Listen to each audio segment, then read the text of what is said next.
All right, moving on to this. So California Governor Gavin Newsom is in Washington today begging for federal money after the Palisades fire ravaged his state over 11 months ago. He's asking again, by the way. Newsom originally asked for $40 billion in relief funding back in January. He's lowered his demands now to, I guess, a measly $34 billion. Now saying President Trump must keep his word on funding. Joining us now is the host of Keeping It Real podcast, Jillian Michaels. Jillian, my love affair and your love affair with Gavin Newsom doesn't really exist. What is your take on what he's doing now, trying to ask for even more money? Well, this is not the first time. It's one of many times. And the question is, what did you do with the money? Every single time. And I hate to see the people of California suffer, because the reality is that this isn't just about the Palisades fire. It's also about the Eaton fire. And those people are arguably the most underserved. But at the same time now, people in Kansas and Ohio are getting penalized because you have an absolutely incompetent governor. So the question is, can you attach strings to this aid so he cannot do this again? Well, and Jillian, you've been personally impacted by this as well, right? Oh, absolutely. I lost my What's home this in been like 2018. for you to try to, to try to get money back or to try to rebuild? Tell us a little bit about it. Well, I'm exceptionally fortunate that, I was well insured. I was okay. We ended up selling the property, though, because red tape has been so weaponized in California. It took me a year just to clean up the property, just to get the permits to clean up the damage on the property. And the build out was 5 more years. We ended up just folding and selling the property. And then the house that I owned after that and sold in 2021 when I moved to Florida just burned down in the Palisades fire. And the reality is that as much as this guy wants to blame climate change, it's absolutely due to his overwhelming negligence and incompetence. He should be in practicing forestry management. All of the reservoirs that were commissioned in 2014, I believe there were like 12 of them, not one has been built. Fund the fire department. Don't defund them. Force the utility companies to update their spark-happy infrastructure that's 100 years old. It's absolutely inexcusable the way he's managed the state.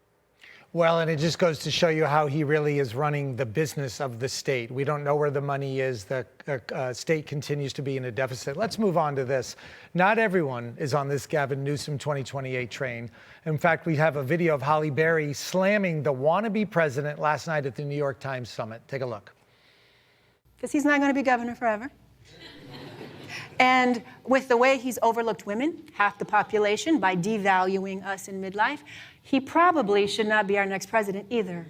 At this stage of my life, I have 0 left to give.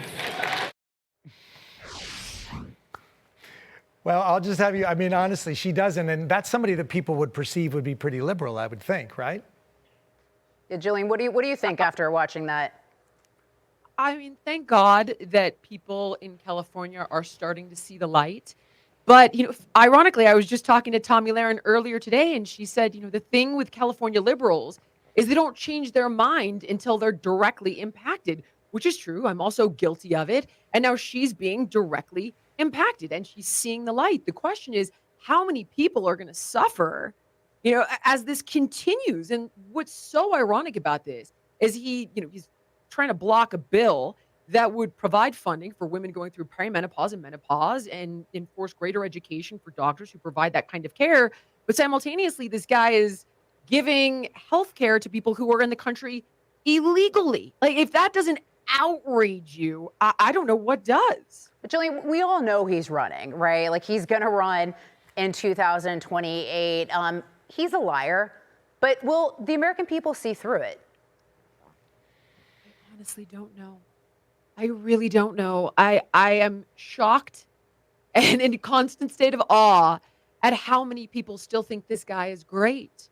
And what he does is he tells you, oh, no. It's these crazy Republicans who deny climate change and California is burning and all these innocent people suffer.